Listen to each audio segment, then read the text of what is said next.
Most of us wake up the same way every day. An alarm pulls you from sleep, and within moments, you're on your feet, beginning the day's demands. But have you ever considered what that sudden transition asks of your body? In that single, abrupt movement, the cardiovascular system is forced to surge from a state of deep rest to full alertness. This overlooked moment is often where the day's resilience is quietly compromised. There is a more intelligent way to begin, a practice that respects the body's natural rhythms and protects against the vulnerabilities that can appear as we age. It has nothing to do with strenuous exercise and everything to do with how we communicate with our own nervous system. You are listening to the Longevity Library, where we archive the wisdom of healthy aging. The Architecture of Vitality, a practical guide to strength and resilience after 60. Introduction. Health in later years is not a matter of luck or genetics alone. It is the cumulative result of daily choices, small, consistent actions that either preserve function or allow it to quietly erode. The body responds to attention, not intensity. It thrives on rhythm, not strain. Understanding this distinction is the foundation of sustained well-being after 60. This guide presents 5 fundamental practices that support physical resilience, cognitive clarity, and immune function. Each is grounded in physiological mechanisms and supported by research. None require special equipment or prior fitness experience. They require only consistency and intention. Part 1. The morning transition. The first moment matters. The way you transition from sleep to wakefulness sets the tone for your entire day. Upon waking, the body is not immediately ready for upright posture. During sleep, blood pressure drops, circulation slows, and the fluid between spinal discs redistributes. Leaping out of bed abruptly forces the cardiovascular system to adjust too quickly, causing a sudden spike in blood pressure and potential disorientation. This is why a significant percentage of falls and cardiovascular events occur within the first hour of waking. A gradual transition allows the nervous system to awaken in stages. Lying flat for a few extra minutes while introducing gentle movement serves several purposes. It signals the parasympathetic nervous system to begin a controlled shift toward daytime activity. It prevents the dizziness that can result from rapid postural change. And it prepares the spine for the load it will bear throughout the day. The spine is central highway. The spine is not merely a structural column. It is the protective conduit for the spinal cord, which carries neural signals between the brain and every part of the body. When the spine is stiff or misaligned, nerve transmission is compromised. This affects not only movement, but also organ function, digestion, and cognitive processing. Gentle spinal mobilization upon waking restores fluidity to the vertebral column. Simple movements performed while lying flat, slow head turns, bringing knees toward the chest, gentle side-to-side rocking, activate the nerves along the cervical and lumbar regions. These movements increase synovial fluid circulation within the joints and signal the nervous system that the body is preparing for activity. Research published in the Journal of Geriatric Physical Therapy indicates that older adults who incorporate morning spinal mobilization into their routine report fewer falls, improved posture, and greater mental clarity throughout the day. The mechanism is straightforward. A supple spine allows for better balance, faster reflex responses, and more efficient neural communication. Practical application. Upon waking, remain lying flat on your back for 2 to 3 minutes. Begin by slowly turning your head from side to side, feeling the gentle stretch along the neck. Then draw both knees toward your chest, wrapping your arms around them if comfortable. Rock gently from side to side, allowing the lower back to release. Finally, extend the legs and let the entire spine settle against the mattress. This sequence requires no strength, only presence. It is not exercise in the conventional sense, but a form of communication with your nervous system, a message that the day is beginning and the body is ready. Part 2. Functional strength without leaving the chair. The nature of age-related strength loss. Strength does not disappear overnight. It erodes through disuse, often so gradually that the decline goes unnoticed until it interferes with daily life. Tasks that were once automatic, rising from a chair, reaching for an item on a high shelf, carrying groceries, begin to require conscious effort. This is not necessarily a sign of illness. It is a sign that specific muscle groups have not been challenged recently. The muscles most affected by age-related disuse are the quadriceps, glutes, and the stabilizers of the core and shoulders. These are the muscles responsible for standing, walking, and maintaining upright posture. When they weaken, fall risk increases. The body compensates by recruiting smaller, less efficient muscle groups, which leads to fatigue and further instability. The concept of functional movement. Functional movement refers to exercises that mimic real-world activities. Unlike gym exercises that isolate specific muscles in artificial patterns, functional movements train the body to perform the tasks required for independent living. Seated leg lifts replicate the motion of stepping. Seated arm raises replicate the motion of reaching. Both can be performed safely with minimal risk of injury. A study published in the Journals of Gerontology found that older adults who performed regular seated leg and arm raises experienced significant improvement in lower limb strength and a reduction in fall risk of more than 30%. The key variable was consistency, not intensity. Participants who performed these movements daily saw greater benefits than those who attempted more strenuous exercises less frequently. The role of the chair. A standard kitchen chair provides all the support needed for this practice. Sitting with feet flat on the floor and back supported. Slowly extend one leg until it is straight. Hold for several seconds. Then lower. Repeat with the opposite leg. This movement engages the quadriceps and hip flexors without placing stress on the knees or lower back. For the arms, extend them straight forward at shoulder height. Hold, then lower. This engages the deltoids and upper back muscles. The benefits extend beyond muscle strength. Each controlled movement sends a signal to the brain that the body is capable. This neurological reinforcement is as important as the physical conditioning. The brain begins to expect competence from the body, which translates into greater confidence during daily activities.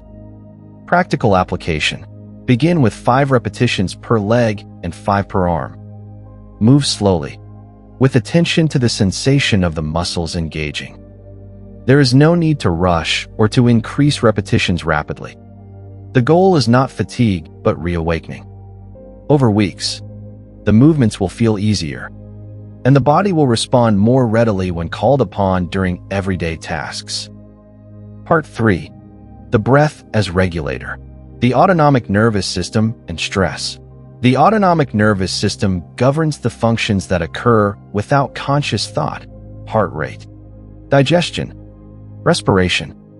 It has 2 primary branches: the sympathetic, which mobilizes the body for action, and the parasympathetic, which supports rest and repair. In modern life, the sympathetic branch is frequently overactivated. Chronic low-grade stress keeps the body in a state of readiness that was evolutionarily intended for short-term threats. Over time, this depletes resources and suppresses immune function. The breath is unique in that it operates automatically, but can also be consciously controlled.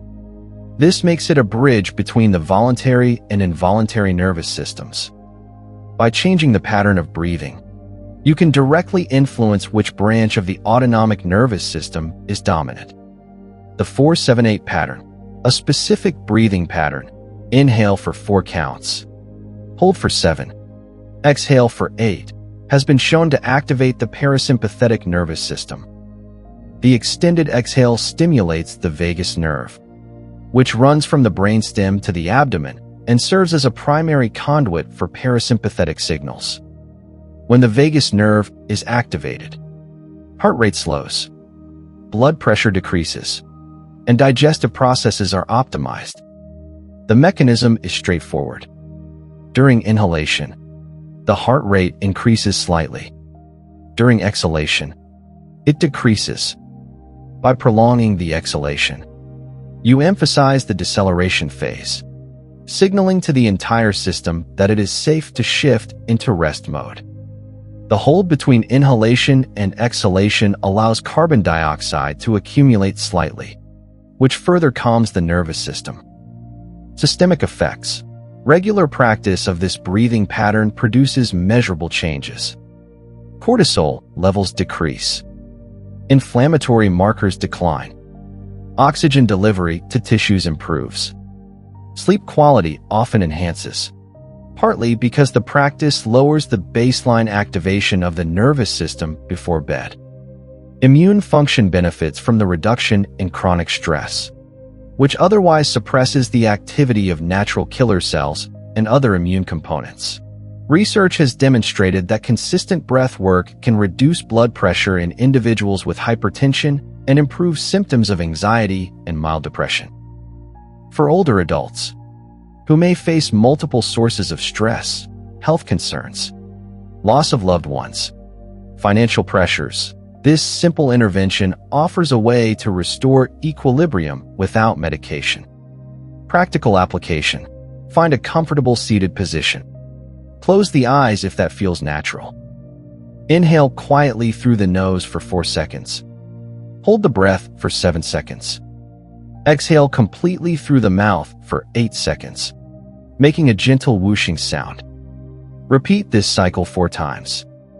Practice twice daily, once in the morning and once in the evening. The effects are cumulative. Over weeks, the nervous system becomes more resilient, and the body recovers its natural ability to regulate stress. Part 4. Walking as foundational medicine. The underestimation of walking. Walking is often dismissed as too simple to be effective. This perception ignores its profound physiological effects. Walking is a whole-body activity that engages the musculoskeletal, cardiovascular, and nervous systems simultaneously. It requires balance, coordination, and endurance. It is the most natural form of movement for the human body, and it remains accessible even when other forms of exercise become difficult. For older adults, walking serves multiple functions. It maintains joint mobility by circulating synovial fluid. It strengthens the bones of the hips and spine through weight-bearing stimulation. It supports lymphatic drainage, as the contraction of leg muscles during walking pumps lymph fluid through the body. It enhances cognitive function by increasing blood flow to the brain and stimulating the release of neurotrophic factors that support neural health. The inflammatory connection. Chronic inflammation is a common feature of aging and contributes to many age-related conditions, including cardiovascular disease, arthritis, and cognitive decline. Regular walking has been shown to reduce systemic inflammation.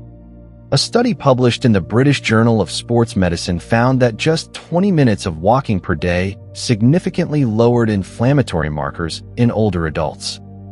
The effect was independent of walking speed or intensity. The key variable was consistency. The cognitive dimension. Walking outdoors adds another layer of benefit. Exposure to natural light helps regulate circadian rhythms, which influence sleep quality and mood. The changing visual environment engages the brain in ways that treadmill walking does not. A Stanford study demonstrated that walking outdoors improved creative thinking and cognitive clarity more than walking indoors or sitting. The combination of physical movement and varied sensory input appears to enhance neural plasticity. The vagus nerve and emotional state. Walking with attention to the breath and the environment activates the vagus nerve in a gentle, sustained manner. This contributes to emotional regulation and a sense of well-being. Smiling while walking, even if the smile is deliberate rather than spontaneous, has been shown to further lower blood pressure and enhance vagal tone. The facial muscles involved in smiling send signals to the brain that reinforce positive emotional states. Practical application. Begin with 5 to 10 minutes daily. Walk at a pace that feels comfortable, not strenuous. Pay attention to the sensation of the feet contacting the ground, the rhythm of the breath, the movement of air on the skin. Gradually extend the duration as the body adapts. The goal is not to achieve a specific distance or speed, but to establish walking as a non-negotiable part of daily life. Rain or shine, the practice continues. Over months, the cumulative effect transforms not only physical capacity, but also emotional resilience. Part 5. The hands and neurological connection. The significance of grip strength. Grip strength has emerged as one of the most reliable predictors of overall health and longevity in older adults. Research published in the Journal of Aging and Physical Activity found that grip strength correlates strongly with cognitive function, mobility, and even survival rates. The reason is that grip strength reflects the integrity of the neuromuscular system as a whole. Weakness in the hands often precedes broader declines in function. The hands are densely innervated, with more sensory and motor nerves per square inch than almost any other part of the body. They are the primary tools through which humans interact with the physical world. When hand function declines, independence is directly threatened.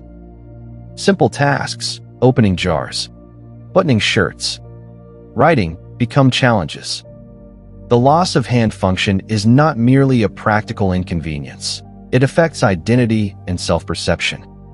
The brain-hand connection.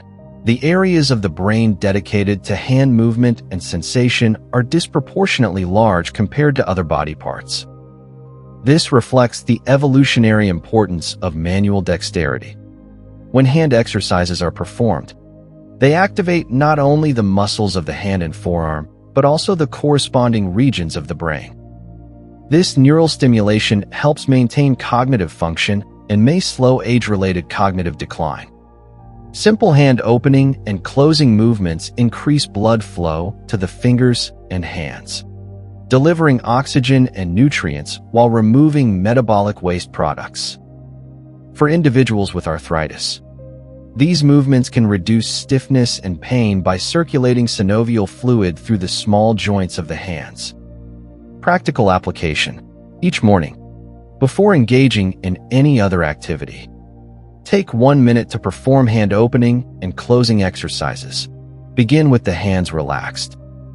Slowly open them as wide as possible, stretching the fingers apart. Hold for a moment, then slowly close them into a fist.